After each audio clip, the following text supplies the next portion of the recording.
am intelligent and creative. I am bold and determined. I rely on teamwork, and I am accountable. I am a competitor who will defend my territory. I love to play and will never give up. I am committed for life because I am a Raven.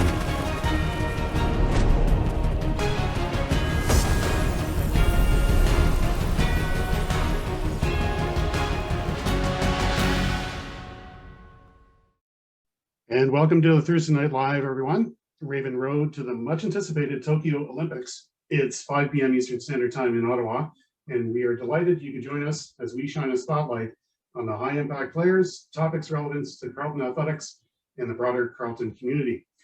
We are blessed and very excited to welcome very special guests, alumni to the Raven Road to the Olympics program.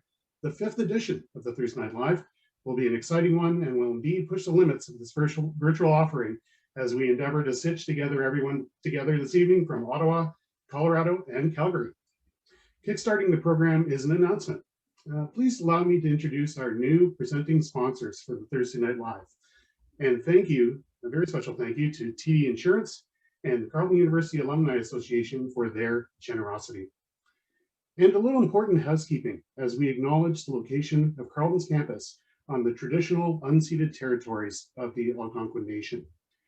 Also important to note, the Carleton community stands in solidarity with Indigenous communities, students, faculty, and staff, as we remember the survivors of the residential school system and with the families of those whose children never returned to them.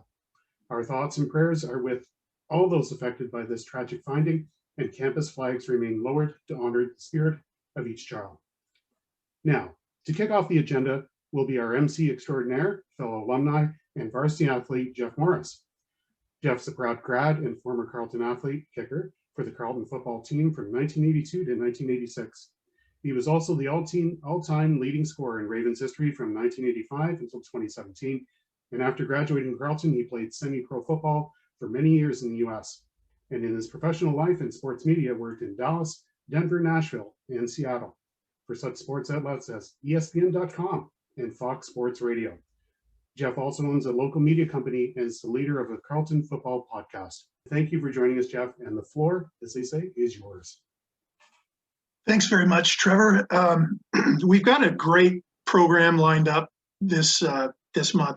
This one's the best ever as far as I'm concerned, because we're going to be talking about the Olympics, past, present, and probably future.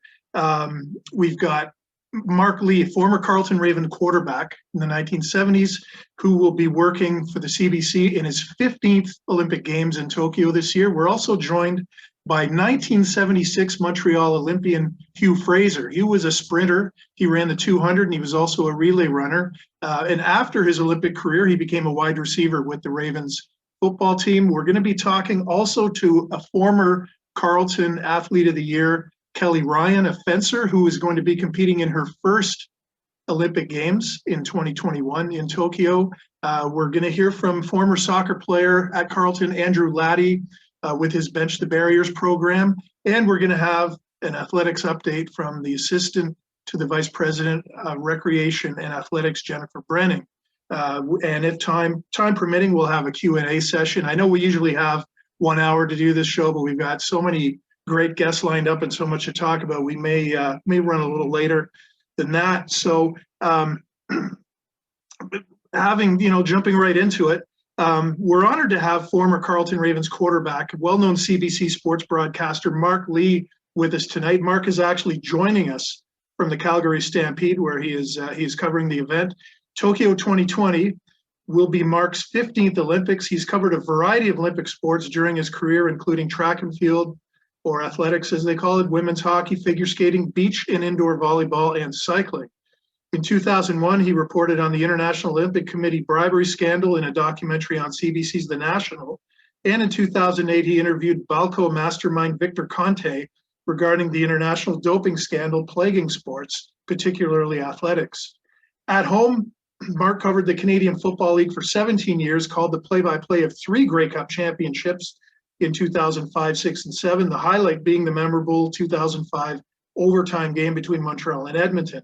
He was also CBC's play-by-play voice on Western National Games of Hockey Night in Canada from 2007 to 2014. He's been CBC's voice of the Calgary Stampede for 20 years. Mark has won multiple broadcasting awards, including 2 Geminis, which are now Canadian Screen Awards, 2 ACTRAs, and 2 silver medals at the New York festivals. His play-by-play commentary of women's hockey at Sochi 2014 included Team Canada's dramatic come-from-behind overtime victory over USA in the gold medal game. The broadcast won him the Canadian Screen Award for Best Live Sports Event. Since 2015, Mark has been the CBC's voice of the World Cup and World Championship bobsleigh and skeleton. His commentary of athletics at the 2016 Rio Olympics earned him a nomination for a Canadian Screen Award for Best Sports Play-by-Play. Calling Usain Bolt's world record performance in track and field are among the highlights of his career. Tokyo 2020 will be the first games in the post-Usain Bolt era, and Mark is poised to call Canada's Andre Degrasse and his bid for the Olympic podium. So Mark, welcome to Thursday Night Live. And of all the Olympic Games you've covered over the years, this one will be very different. How is the COVID-19 situation going to affect how this Games will be compared to others, not just for the athletes, but for you as a broadcaster? Thanks so much for having me on the program. It's great to be here from Calgary, where we open the Stampede tomorrow for 10 days of the greatest outdoor show on earth. Despite COVID, they've managed to get through all kinds of restrictions and get the cowboys and cowgirls here for competition. As regards the Olympics, this is going to be a unique experience for me and my colleagues because of COVID. Japan is apparently entering a 5th outbreak. And so the rules they've put into place for us to actually be on site and call the events are quite onerous, and for good reason. Only a quarter of the Japanese population has received 1 vaccination so far, and so for those of us going, when I leave on the 26th of July, I'll have had 2 tests, one 96 hours before I get on the plane, another one 72 hours after I get on, before I get on the plane. As soon as we land, we're tested again. Then we go into 3 days of quarantine where we're tested every day. And kind of an unusual or unnerving part of the whole process is that the Japanese have an app that's been downloaded to our cell phones, and it will track us everywhere we go. And so we have to stay in official vehicles that get us to and from the stadium. We're only allowed to go from our hotel and to the stadium and back. If we want to go to a corner store to get a Coke or something, we're allowed 15 minutes, and we have to tell the security guards at the front of the hotel where we're going.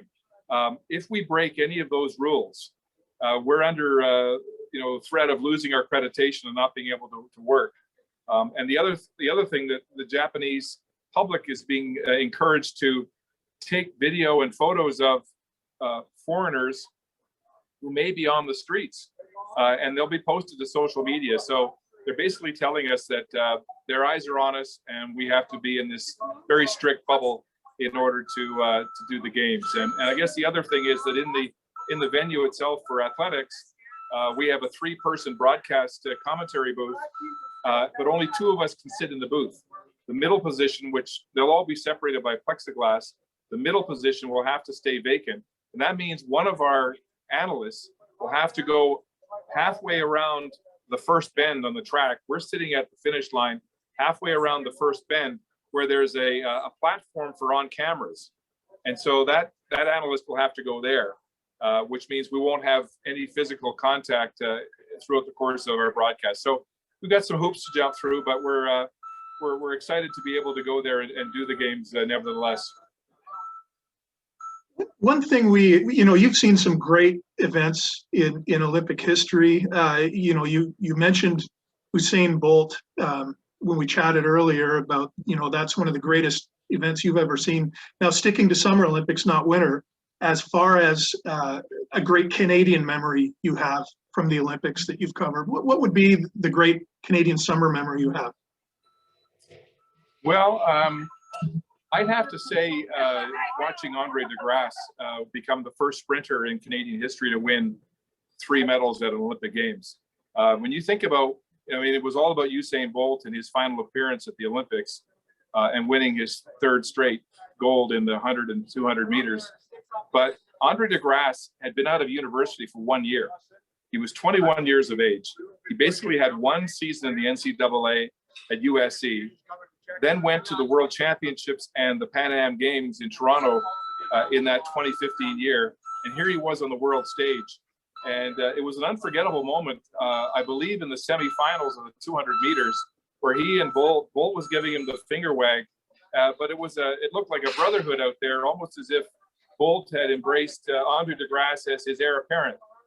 There was a kind of an easygoing friendliness, going on out there on the track that you don't normally see. And I know Hugh Fraser's coming up, and he can speak to the testosterone and the posturing and the gesturing that goes on at that level of the sprint world. But this was really something uncommon, and to watch DeGrasse win bronze in the 100, silver in the 200, and then a bronze in the 4x1 relay.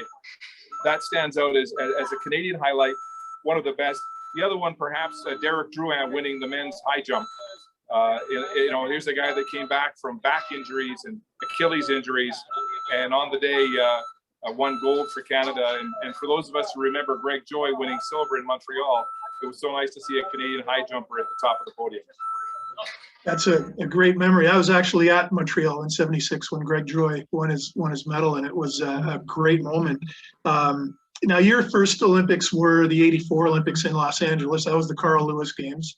But one thing I wanted to ask you about is, okay, Emmett Brown and Marty McFly found the flux capacitor. They fixed the DeLorean. You can go back in time, and I was a long and triple jump guy in high school, so I'd want to go back to '68 to see Bob Beeman's 8.90 long jump that shattered the world record. If you could go back in time and borrow the DeLorean, what event would you want to see in the Summer Games? If you could go to any games?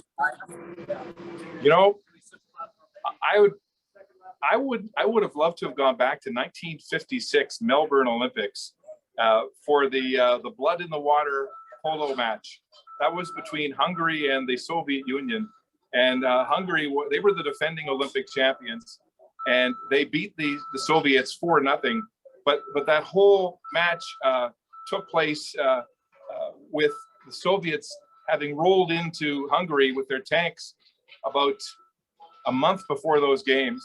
The Hungarian team actually could hear the mortar shells, the bombs, the airplanes overhead, and they had to be evacuated to Czechoslovakia before going to the Olympics.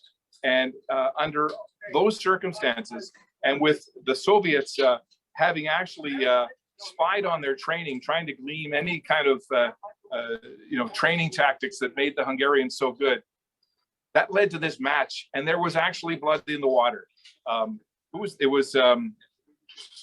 Ervin Zador was the Hungarian player. In the last 2 minutes of the match, you could see, if you go back and look at the old video, blood pouring out over his eye.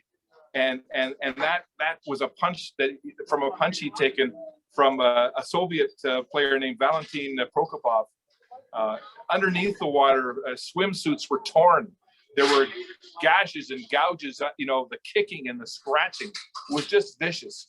And as someone who's covered the Olympics, when I first started, I was always so excited about the folklore and the history of the games. And so that was one match that I'd read about and thought, boy, the mixture of politics and sport coming together in a heated battle as the Hungarians proved a point that in the water that they couldn't in battle. It's so many amazing stories like that, almost from every Olympic Games, and we'll go back to '76. You said this was your 15th Olympics. I've been to 5. Montreal was my first one, and I got to watch our next guest live run in the 200 meters, and that was Hugh Fraser. After Hugh ran in the Olympics in Montreal, he ran at Edmonton in the Commonwealth Games in '78, and then he shows up at Carleton to be a wide receiver when you're the quarterback. So before we have through on, what was it like dropping back in the pocket and throwing a fly route to an Olympic sprinter in Hugh Fraser for the first time. So here we were in training camp, and Hugh's all suited up, and we've got him at wide out. Gary Cook was on the other side. And I remember thinking, you know, in the course of a game, in a 7-step drop, you've got about 2.5 seconds to get the ball away, you know, with protection. And so I thought, with this, you know, world-class sprinter taking off on a fly route, 2.5 seconds into my drop, he's going to be 30 yards down the field already. So I'll never forget this, actually. Hugh ran this fly route. I dropped straight back, and I was really keen on getting rid of the ball soon. And I let it go, and I threw the ball 30 yards past him. Like, I threw the ball 60 yards, and he took it at full stride.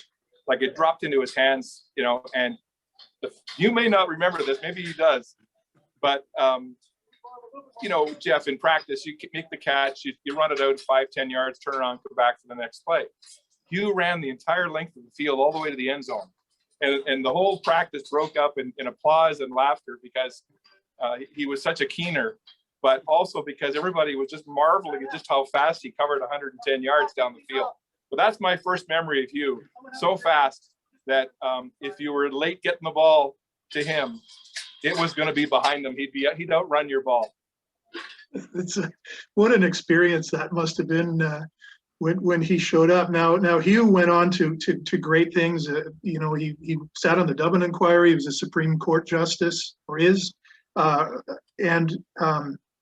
Hugh, one thing, you know, I love trivia questions. So I've got one for you to see if you know the answer, because you're part of the answer, but it's a double answer. So in the 1976 Olympics, there are 2 athletes from that games whose sons went on to play in the NHL. And you're one of them because your son played in the NHL. And do you know who the other one was? Great question. I cannot think of the answer off the top of my head. No. Okay, so the answer is the captain of the Soviet basketball team, the women's team at that games was Tatiana Ovechkina, and her son Alex Ovechkin is the other athlete from that games to have a son that played in the NHL. So that's a pretty good tie for you to Alex Ovechkin, but I'll hand it back over to Mark because Mark, I'm sure you guys have a lot to talk about, the time at Carleton, the Dublin Inquiry, different games. I'll pass it on to you. Yeah, Hugh, I just, first of all, it's great to see you again, Hugh. It's been too long. Yeah, see you, Mark. Yeah. I wonder what do you remember about making the switch from being a world-class sprinter to suiting up and playing football, and what were the biggest changes you had to make or learn to become a football player? Yeah, one of the things I remember distinctly is that your arm was a lot better than my hands. So you could certainly fire the ball. One of the things I learned is, you know, what they talk about control speed. Like the illustration about you tend as a sprinter, of course, you're going hard and pretty much at one speed. But, you know, I had to learn to adjust that speed first to, you know, you don't have to go full out all the time. So, you know, try to beat your man. But then, you know, you got to make your break. You got to run the pattern properly. And if you break off that pattern, you're useless to the quarterback. So that was a fairly big adjustment. And the other is the obvious one of, you know, trying to soften your hands so that when the ball comes, it doesn't clang off your fingers. You know, you're being too modest because I know we could have run you on a fly route every play and there's nobody who could cover you. I mean, but you make a good point about finding the soft spots in the secondary. Mm-hmm. I made a great decoy anyhow for Gary. You know, clear out one half of the field. So I know defensive backs had their eyes wide open with you on one side and Gary on the other because you both could fly. I've got lots of questions about your amazing career in law and, of course, your connection to the Dublin Inquiry. I'm not sure if Jeff wants to take the lead on that to get us into there, or actually, before we get to that, tell me about Montreal, because in '76, I know I was just, I think I was just out of high school my first year. And the whole country was captivated by those Olympics, you know, the first time that Canada would host them. What was it like being a member of the Canadian Olympic team? Yeah, and it was really amazing experience because it was a bit bittersweet. I had a pretty good season up until about 2 weeks before the games when I unfortunately pulled my hamstring. So when we went into the village, I had some questions as to whether I would be competing even the games, but the coach said no. You've made the team and through the therapy, and you've got to stay. And I remember someone recently about that opening ceremonies, having the games in your country, from Ottawa, not far away, and just the as we got ready to go into the stadium as the host nation, that's when it really hit me. We paraded along the fence, and I mean there were people holding their babies and children over the fence, asking us to touch them. That's what the moment really meant to them, and that's when I think it hit us. And I remember just then hearing that roar, and you realize that was the flag bearer coming in, an incredible noise, and turning around and seeing tears running down the cheeks of my teammate's face. And I realized that I had tears myself. So I think that's when it really hit us that not only are you at the Olympic Games, but you're fortunate enough to be at Olympic Games in your own country, which is clearly sort of a once in a lifetime experience. Wow, that's such a vivid picture you painted there. And talk about, you talk about the hamstring injury. It always amazes me that when you see the 8 sprinters who line up in the 100 or the 200 meters that have spent a year or spent a lifetime working on their craft, and they're going to define themselves now in 10 seconds or less, or in 20 seconds or less in the 200. But the fact that they got to the start line, can you talk about, injury and circumstance and training, and the fact that when we see those athletes in Tokyo who get to the finish line, to the starting line, that's just an incredible achievement. It really is, because someone once said that the body probably isn't made to do what sprinters do to it, to push it to that extent, all out sort of in the race, even in a race as short as 100 meters. So I would hazard a guess that probably every single one of those finalists will be in the final of the 100 meters in Tokyo will have experienced some leg injuries at some point in their career. We certainly know that that's true of Andre. So you just hope that it all comes together at the right time, and you don't have one of those unfortunate injuries at the games that we sometimes see on television. Because you're right, it's such a, you talk about finely tuned instruments. It's such a delicate balance between being at the absolute peak of your conditioning and yet being just so close to perhaps an unfortunate injury. And if I could ask one more question about Montreal, I mean, you were part of an era that was maybe the most political era in Olympic competition. Montreal boycotted by the African nations. 4 years later, Moscow, the big boycott. Then they boycotted Los Angeles. How did you feel about the way politics kind of interfered with sport?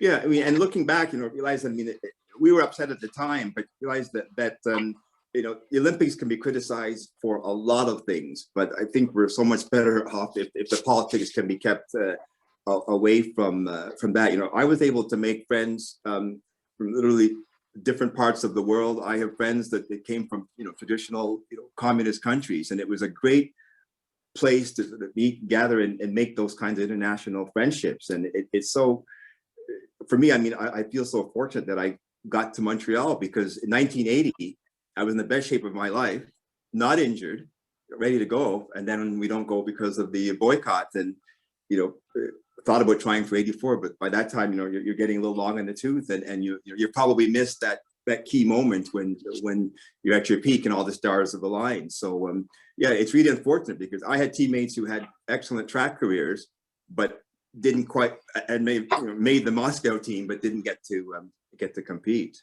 So I think it's unfortunate that politics can overwhelm the games to that extent. It's such a shame, and when you think about it, the boycotts really didn't accomplish much. Exactly. Jeff? Hugh, when you were, Mark mentioned the political times with the political tie-in with the Olympics, but when you think back to '76, there was also internal issues in Canada. Quebec, the province of Quebec, was in the middle of a political turmoil. Plus, you're going into the '76 games 4 years after the disaster with the Israeli athletes in Germany. So what was going through your mind as a young person, seeing all this stuff around you? Were you able to put that all to the side and focus on the games, or did you have kind of your head on a bit of a swivel? Yeah, I mean, to be honest, to some extent, it was hard to totally block it out. I mean, as an athlete, you try to be focused. They say, you know, block those things out. You know, you're geared to do all that you've prepared years for, and to a large extent, that was true. But you couldn't help but think of some of those issues. I mean, I had, you know, friends and teammates who had been on the 72 team, and they talked about that. They talked about the fact that, you know, the Canadian quarters were sort of besides the Israeli quarters. You know, so there's, when I traveled in the 70s, I mean, we had a couple of situations where our team members, including myself, you know, narrowly missed incidents where bombs had gone off and you know, in different places overseas. So you can't help but think about that when you come to something on as big a scale as that, wondering, well, you know, will the security be, you know, sufficient to make sure that the athletes can do, you know, what they're here to do and not have to worry about the some of the other events. Mark, we have time for one more question, but I'll throw it over to you because you covered the Dublin inquiry, and Hugh was actually part of the Dublin inquiry. And I wonder if you guys could talk about that a little bit. Sure. Yeah, it's kind of ironic that our paths would intersect at that Dublin inquiry. Hugh, I mean, as a sprinter, you mean you came from an era where it was such a dirty era in terms of doping, and but still the dope testing hadn't caught up with the cheats. So with your background as a sprinter, having seen what the East Germans were doing and the Soviets and all the other nations, there's still world records from your era that you know, like Armila Kratkovilova, the 800 record from 1983 is still around. But so with your background, and then now you're involved in this Dublin inquiry, where Canada is basically bearing its soul, right, after the Ben Johnson positive. What did you take from that? What do you think was the legacy of the Dublin inquiry?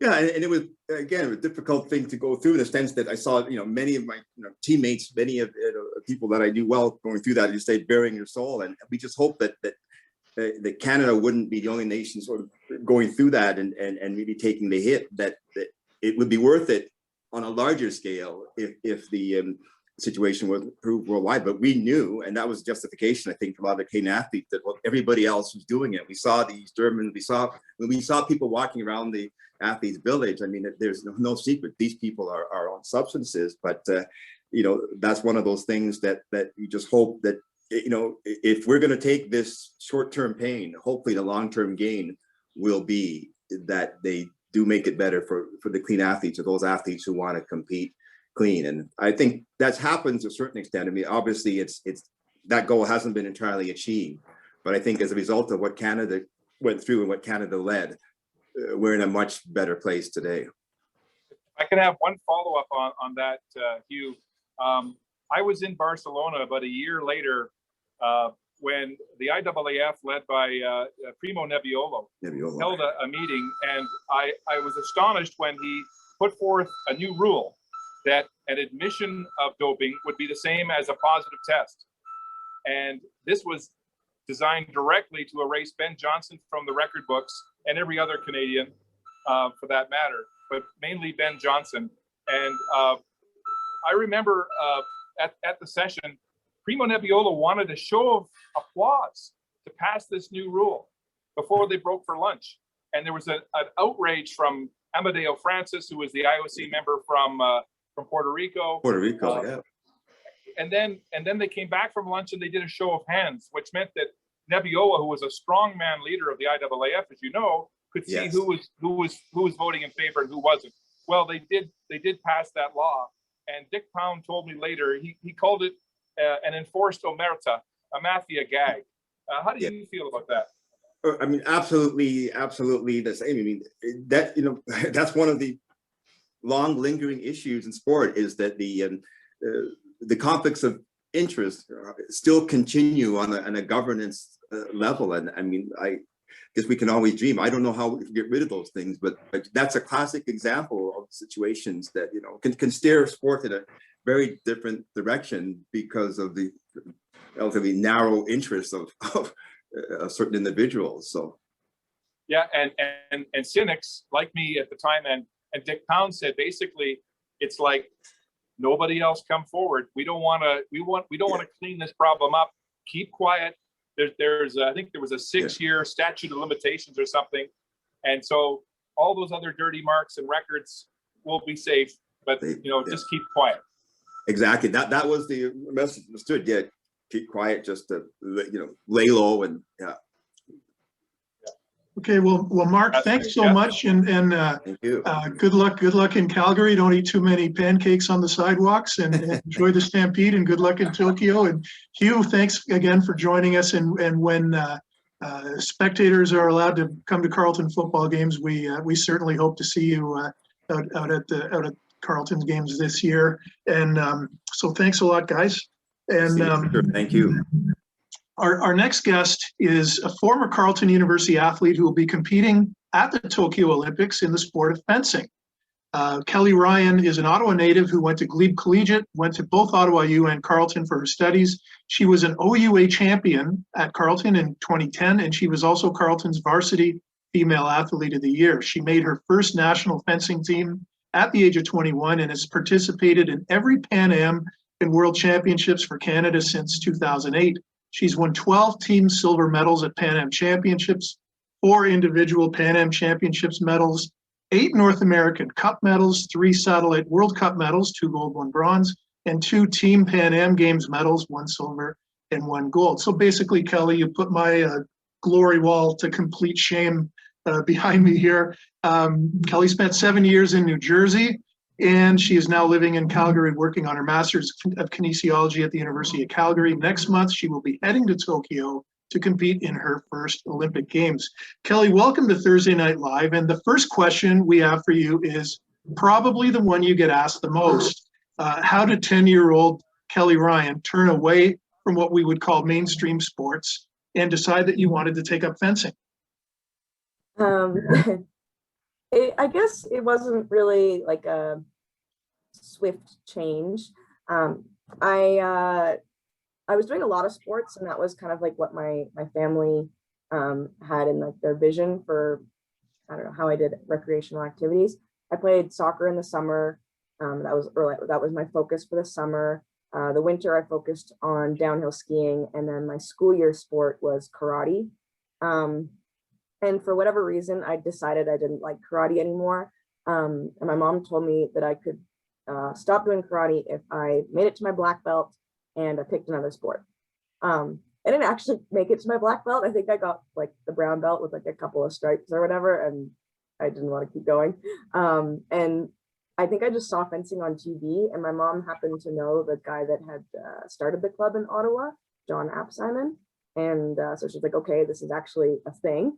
So we tried a camp, and then I was always the type of kid that just like went to every practice.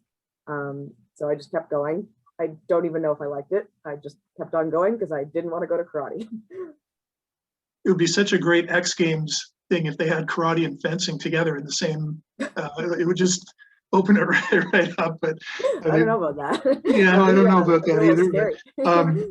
One thing that a lot of former student athletes talk about from when they were at Carleton is the life skills and lessons that they learned that prepares them for life beyond Carleton. And I was wondering, what are some of the things that have stayed with you, both within fencing as an athlete and also away from the sport in your everyday life? From my like school years at Carleton, you mean? Yeah, just life lessons, things you picked up as a student athlete. Yeah, I think being a student athlete just really requires a lot of organization. So I definitely have developed that over the years, and it helps me with my fencing career. I think I had to write a lot of papers at Carleton, and they were pretty long, so I'm pretty good at argumentation as well, or at least better than like an average Joe. I don't know. So I think the student athlete combination in general, I would say the organization is the biggest thing, but I think being an athlete has really just helped me manage situations with a level head, and not get frustrated, and stay focused on what the purpose is in various scenarios.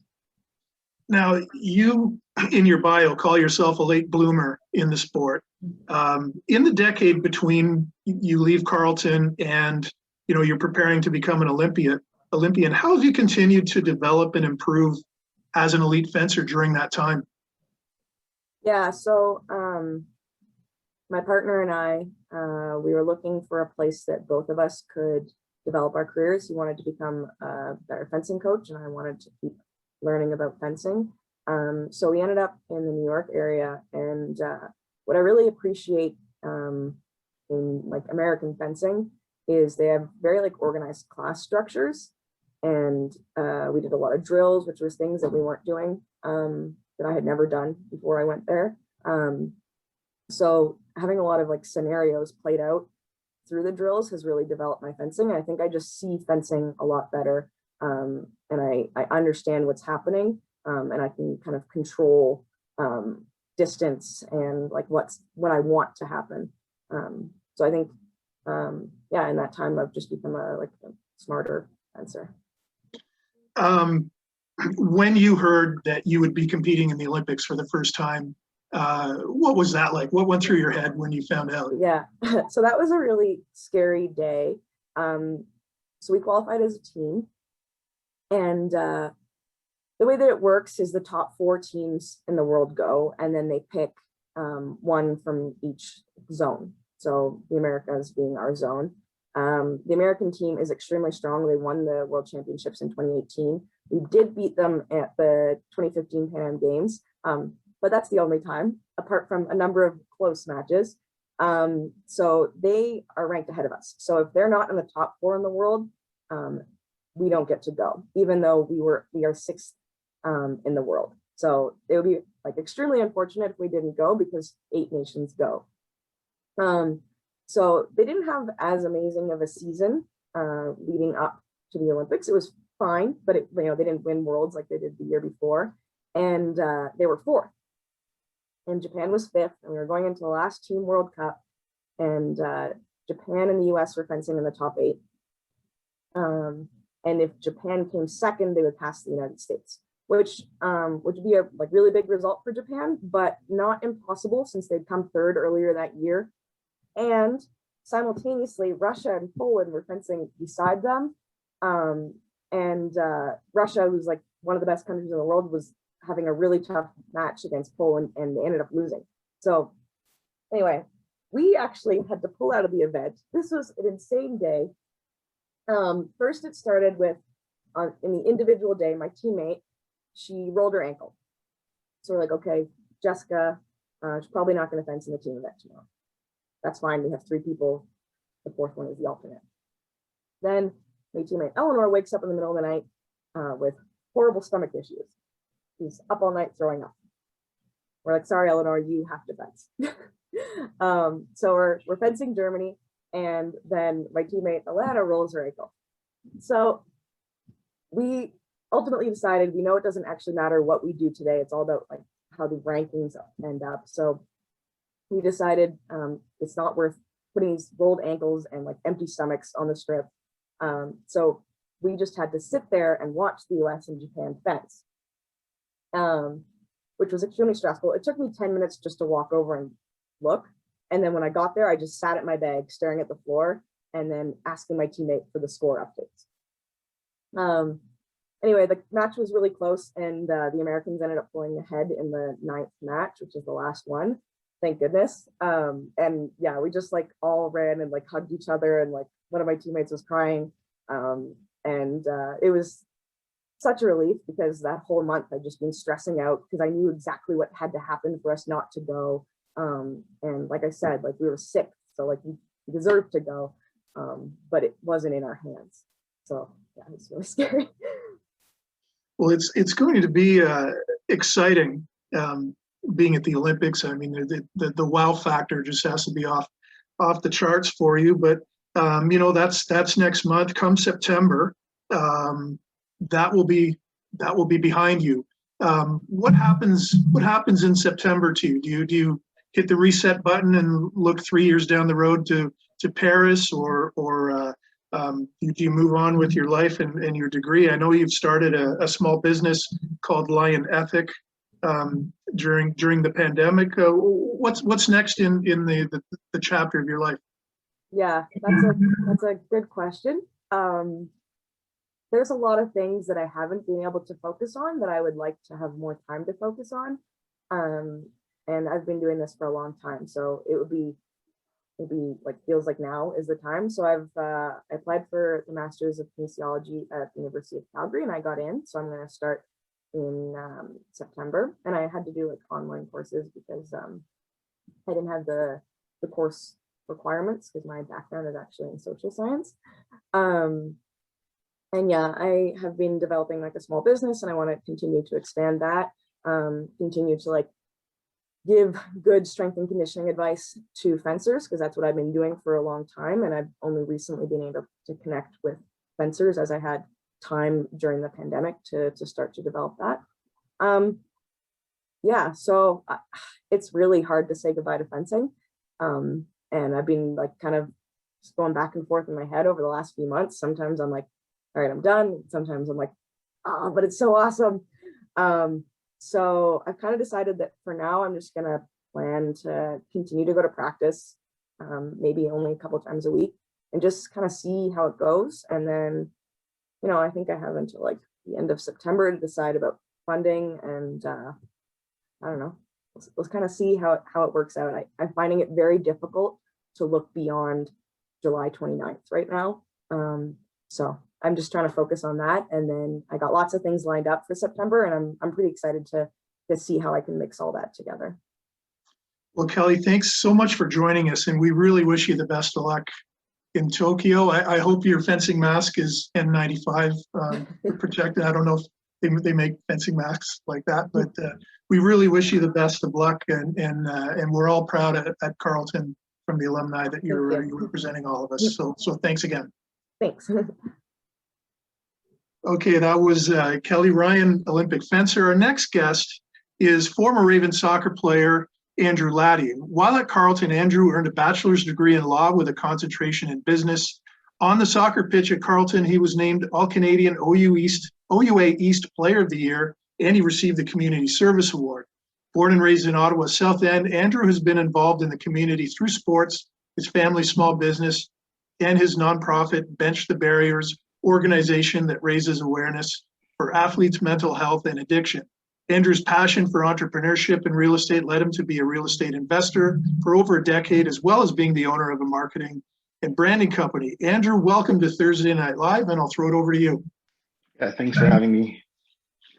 Yeah, so I just wanted to talk about Bench the Barriers, a not-for-profit that myself and actually the doctors at Carleton University Sports Medicine, Dr. Taylor and Dr. Bradley, had actually co-founded back in 2015. Bench the Barriers was created as an opportunity for student athletes with mental health concerns to have their voices heard through story. In 2017, fast forward 2 years, a friend of mine, Amanda Nguafusi, Amanda Crocco now, joined Bench the Barriers as a co-founder as well.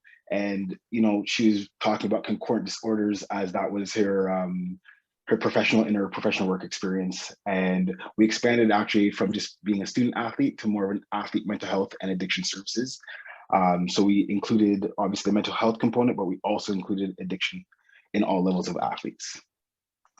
So what does that mean? So Bench the Barriers is now a not-for-profit focusing on athlete mental health and addiction. Our vision is to provide a knowledgeable and supportive community that provides continuous care to healthy, resilient, and successful athletes.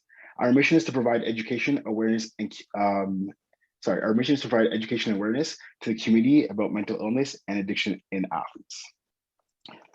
How do we do it? So Bench the Barriers, our program is based around 3 pillars. So we have education, community, and awareness. Through sporting events, Bench the Barriers has been able to raise funds through awareness. So this past year, we were fortunate enough to have our Approach Golf Tournament where we raised a couple $1,000s for Bench the Barriers. As we approach our goal of 10,000, we will then be able to start the creation of programming. Okay. So as I mentioned, some former events that we've had. So we've had our At Bat for Athletes softball tournament in 2019. It was pretty successful. However, obviously with the pandemic, softball was not a sport that was able to be played. So in 2020, we kind of had to rethink our vision and our identity. And we came back this year with the Approach Golf Tournament that happened in June. We had a pretty successful first year. We had 96 golfers come out, which was at capacity for the COVID protocols at the Meadows Golf Tournament, the Meadows Golf Course, sorry. And then actually coming up, we have an event called Kickin' Mental Health, which is a soccer tournament. Myself being a former soccer player, and as well as Amanda, we're looking to create a soccer tournament to raise more funds. We try to ensure that all of our programming is done through sport, since that's kind of our background and that's kind of our mission. But yeah, so that's kind of just a quick overview of Bench to Barriers. So, you know, if you have any more questions, feel free to send us an email at benchtobarriers@gmail.com, or you can follow us on Instagram at benchtobarriers@. Okay, so over to you, Jeff. Thank you, Andrew. Great program, great initiative. Next up on the program, we have Carleton's Assistant Vice President, Recreation and Athletics, Jennifer Brenning. Jennifer has been working tirelessly behind the scenes, keeping things in Carleton athletics moving forward during the difficulties of the last year and a half.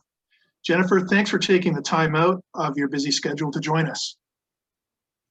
Thank you. Good evening, everyone. What amazing stories from our amazing alumni about the Olympic Games. Thank you so much for joining us on this Olympic edition.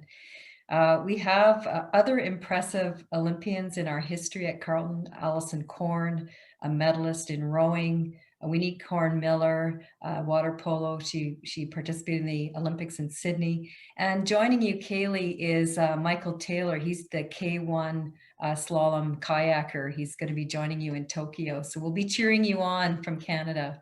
So wishing you all the best.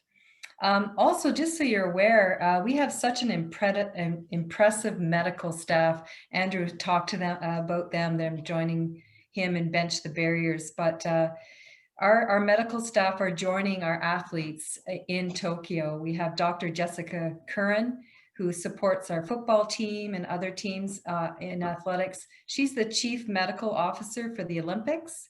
Dr. Andrew Marshall, he also supports our student athletes at Carleton, and he's the Chief Medical Officer for the Paralympics in Tokyo. And our own Nadine Smith, our head athletic therapist, will be going to Tokyo for the Paralympics, supporting our athletes in the Canadian medical, as part of the Canadian medical team. So really impressive group going from Carleton to Tokyo. The good news from an OUA perspective is that we're actually announcing league schedules right now. We're rolling out from the OUA. We will be participating in sport in the fall. So we're pretty excited about that. But we are working on our hosting protocols, and we're not quite sure how many spectators we can have. So we're kind of hesitant on that. We're waiting for step 3 of the provincial guidelines to come out to determine if we can have spectators.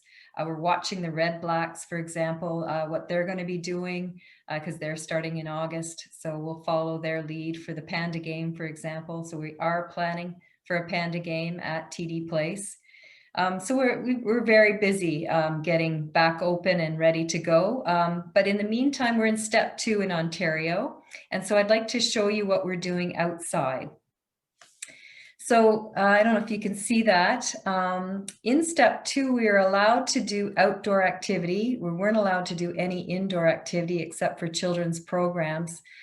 So you can't really see it quite well, but beside Alumni Hall, there's an overhang. If anybody's come to the Raven's Nest, we've moved our fitness center outside. So students, faculty, and staff, as well as our community members, can come and do weight workout. We have our rowing machines, some bikes and plates and weights and all of that. So our students and faculty and staff can work out. There's 2 tents. If you come onto Carleton campus, there's a large tent beside both ends of the stadium. At the entrance end, we're doing outdoor fitness classes. So all of our group fitness is taking place outdoors under that tent.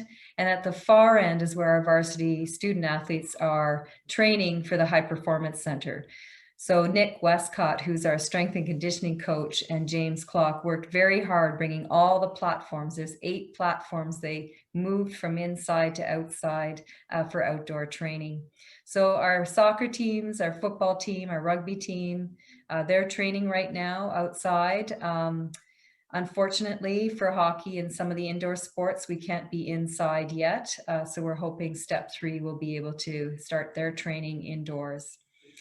We have about 60% of our children's programs are operating right now. So that's about 450 to 500 children coming through our door through our summer camp program. And that just started a couple weeks ago, and it's going very well. And it's so wonderful to see the children getting together. They missed each other. They weren't able to finish school in Ottawa this past school year. So they miss their friends. And I think it's so wonderful to see them coming together and enjoying activity. So we're anticipating step 3 that we'll be able to get back inside and do some other things. So we're excited about that. And we're slowly coming back and bringing our student athletes, getting ready for the fall for competition.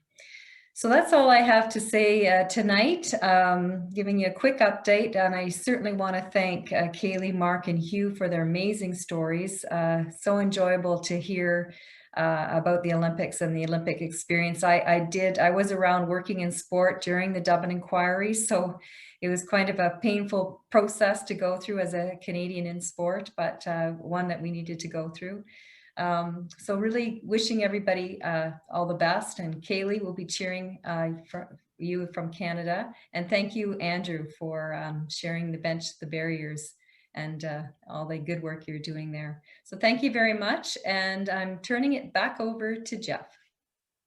Thanks, Jennifer. And we're just going to have a few questions, Jennifer. And the first one is for you. I just want to talk about the camps a little bit. You mentioned some of the restrictions that were going on.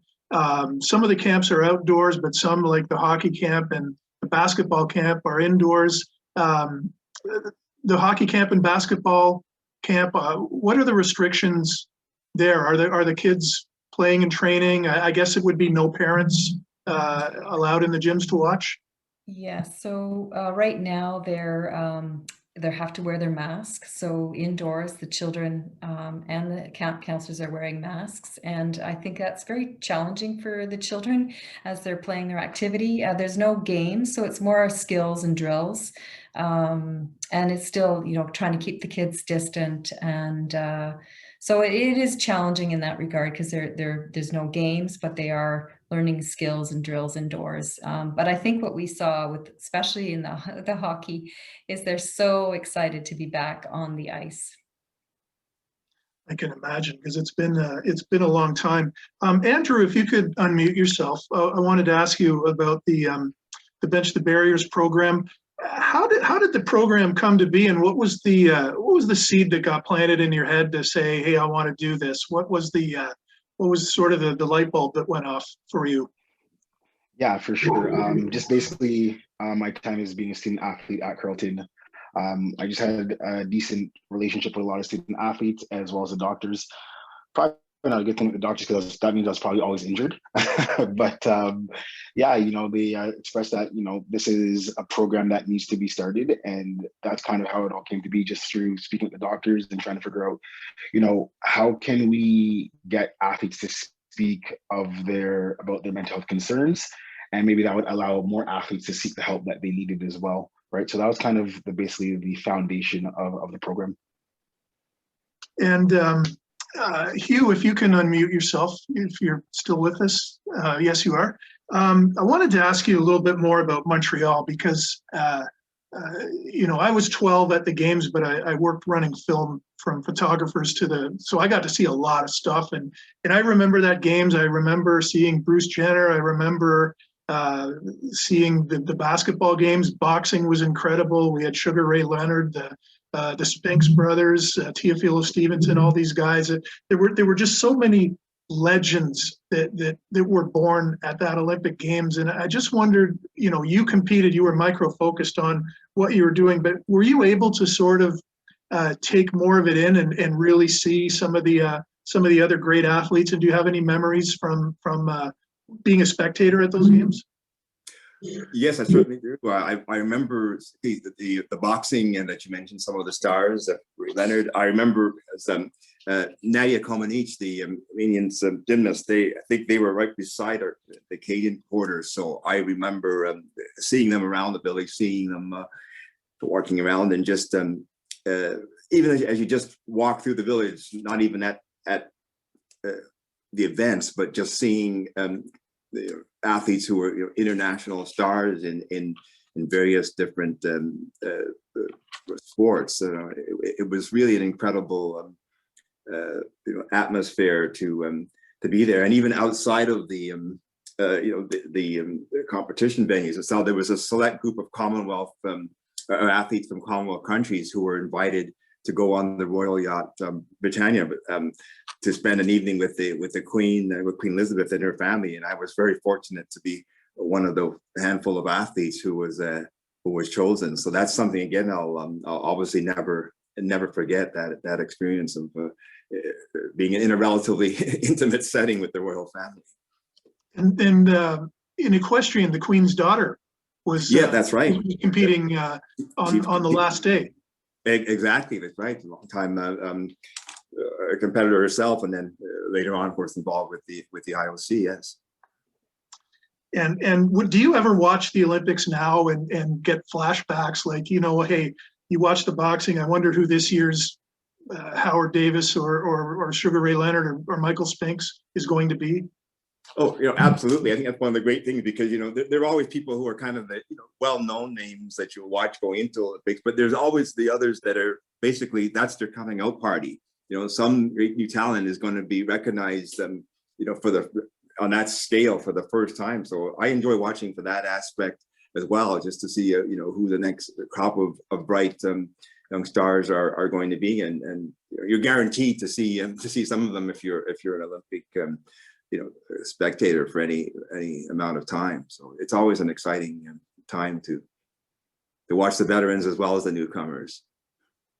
Well, Hugh, we really appreciate you coming on with us and sharing those memories, because they're I think everybody who's a Carleton alum will just anybody that remembers the '76 Olympics, it was such a special time for everybody who saw it. And not only that, the '78 Edmonton Commonwealth Games were just as big. So thank you again for joining us. Before I throw it back to Trevor, just want to give a shout out to Trevor, because for putting this all together, because what Reuben Kincaid was to the Partridge Family, Trevor certainly is to Thursday Night Live. And behind the scenes, we have some Gryffindor-like wizardry from Colin Elliott, who usually puts everything together but isn't here tonight, and Mike Jean Berardino. Mike, that's a really difficult last name to say. I hope I got that right. They are to the show what Jay Emmons and Chris Coster are to the Canadian indie band Glorious Sons. See how I went millennial for you guys on that one and didn't give you an 80s reference. So thanks again, everybody, and all the guests. So Trevor, back to you. Thank you very much, Jeff. And now that I've had a Partridge Family walkout on the show, I feel complete. Thank you so much. Wow, I mean, such a star-studded talent cast tonight. And I want to say a special thank you to all our guests for graciously sharing their incredible journeys and insights. And obviously, a huge special shout out to Kelleigh. As proud Ravens, we are enthusiastically cheering you on in Tokyo, and just can't wait to see you on the big stage. Thank you as well to our guests who tuned in tonight from everywhere, and we hope to see you next time for Championship Rewind, where we'll catch up with Jeff again and Coach Taffy Charles, who will curate a condensed version of Carleton's last Nationals Championship. So you don't want to miss that. We hope you can join us on August 5th for that watch party, and we'll start that show at 5:15, and that'll be in honor of the fact that it will be exactly 515 days since they nailed down that championship on the 5th of August. So that's it for us. We look forward to seeing you next time. So long, and be well, everyone.